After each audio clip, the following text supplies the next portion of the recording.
โดยเขาจะมาแก้นอฟอซีเนาะคำถามมีว่าจงที่ลายเส้นผ่ากลางของดวงจันทร์ฮู้ว่าเขาเบิ่งไต่มุมอัลฟาเขากับ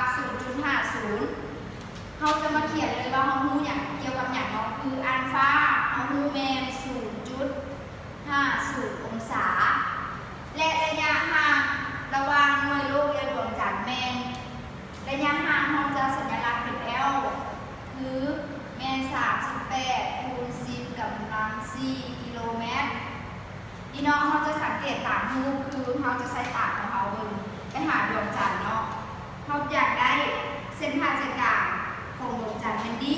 จะเท่ากับเท่าไหร่เขาจะมานำไส้อันลักเกณฑ์ตัดและเข้าช่วยในการคิดลายอีกก็คือจากตั้ง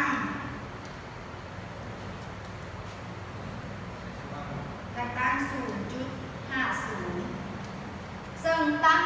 0.50 ของเขาจะเท่ากับ 0.0087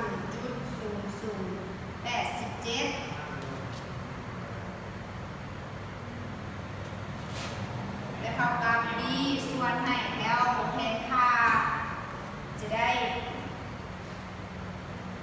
ตัวนี้เขาสามารถเอาเข้ากันได้เนาะเป็น87คูณ10กำลัง4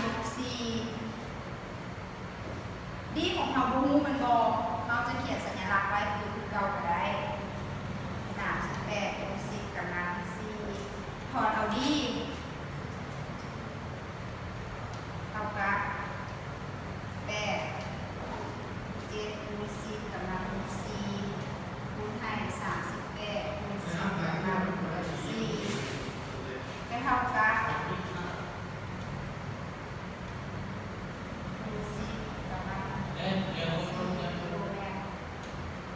นี่เนาะผลออกของ